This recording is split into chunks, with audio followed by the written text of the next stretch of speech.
মুখ্যমন্ত্রী দীঘায় যখন মন্দির তৈরি হচ্ছেন, ভারতীয় সংবিধান আমাদেরকে যা দায়িত্ব দেয় তাতে এই কাজ করা সম্ভব নয়।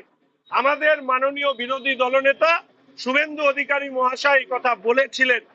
তো তহা বাবু যে প্রশ্ন করেছেন, তহা বাবুদের অত্যন্ত কাছের আস্থাভাজন মানুষ হচ্ছেন রাজ্যের মাননীয় মুখ্যমন্ত্রী।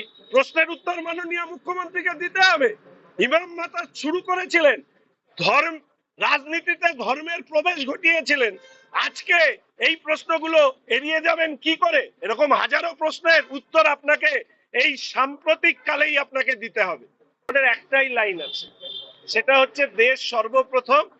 এবং পশ্চিমবঙ্গের ক্ষেত্রে আমরা সবসময় বলেছি যে এই ধরনের জন্মসূত্রে অপরাধে অভিযুক্ত তৃণমূল কংগ্রেসের যারা নেতা রয়েছেন জন্মসূত্রে মুসলিম, তাদের ত্রাস আমরা পশ্চিমবঙ্গে তৈরি করতে দেব না। এই প্রশ্ন অর্থাৎ তাসলিমা নাসরিনের ক্ষেত্রে আপনাদের মনে আছে সেই সময় বাম সরকার ছিল, বুদ্ধবাবু মুখ্যমন্ত্রী ছিলেন এবং তাসলিমা নাসরিনকে পশ্চিমবঙ্গে থাকবার ক্ষেত্রে যে ভূমিকা বামেরা নিয়েছিলেন এবং তার পাশাপাশি মুখ্যমন্ত্রী বুদ্ধদেব ভট্টাচার্য খারিজি মাদ্রাসার বিরোধিতা করে তখন তিনি বন্ধ করবার কথা বলার পরে যেভাবে তাকে অপদস্থ করা হয়েছিল, আজকে যে বাম নেতারা যারা ওই বাংলাদেশ থেকে অনেকে বলেন লাট খেয়ে পশ্চিমবঙ্গে এসছেন, তারা এখানে বড় বড় কথা বলেন। আমরা শুধু বলি যে তাসলিমা নাসরিন ভারতবর্ষে ফেরা বা পশ্চিমবঙ্গে থাকা নিয়ে আমাদের সাংসদ, রাজ্যসভার সাংসদ শ্রমিক দা যে কথা বলেছেন অত্যন্ত যুক্তিপূর্ণ কথা বলেছেন। এই বিষয়ে নিশ্চিতভাবে আরো বিস্তারিত ভাবে আমরা মানুষের কাছে বিষয়টিকে নিয়ে যাব। এটা বন্ধ করার দায়িত্ব রাজ্যের সরকারের।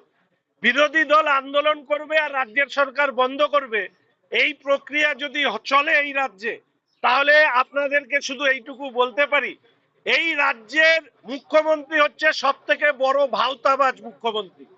এই ভাওতাবাজ মুখ্যমন্ত্রী খবরের কাগজ, টেলিভিশন ইত্যাদিতে শিরোনামে থাকার জন্য উনি মাঝে মাঝে জনগণের মতন করে বিবৃতি দেন। উনি মাঝে মাঝে বলেন প্রাইভেট চিকিৎসা প্রচুর হয়ে যাচ্ছে, খরচ কমাতে হবে। মিটিং করে আগে যতটুকু কাটত তার থেকে বেশি করে বেসরকারি নার্সিংহোম গুলো সারা রাজ্যে গলা কাটছে মানুষের। উনি যখন বলেছেন, মানে ওনার মন্ত্রী বলেছেন বেসরকারি স্কুল অত্যাধিক ফিস নেয়, বুঝতে হবে ভবিষ্যতে আরো বেশি ফিস কি করে নেওয়া যায় আর কাটমানির অংশ তৃণমূলে কি করে পৌঁছানো হয় যায়, নির্বাচনের সময় টাকা কিভাবে তুলতে হয় তার জন্য বিবৃতি দেয়।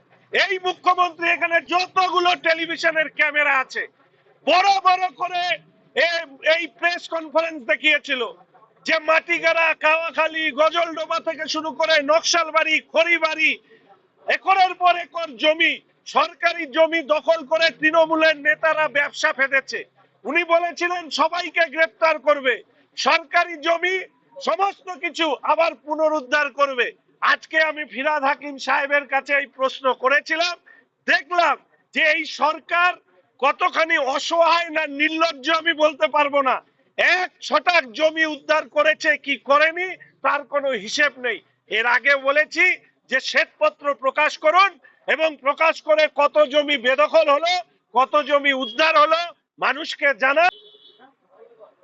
মালদা, ইংরেজ বাজার, এটা নানা কারণে আলোচনার কেন্দ্রবিন্দু হয়েছে। একদিকে ধারাবাহিকভাবে খুন, অন্যদিকে অস্ত্র উদ্ধার ইত্যাদি থেকে শুধু এইটুকু বোঝা যায় যে রাজ্যের আইন শৃঙ্খলা কোন জায়গায় পৌঁছেছে তার প্রমাণ হচ্ছে মালদা। বাংলা খবর, আপনার রাজনীতি, আপনার আওয়াজ।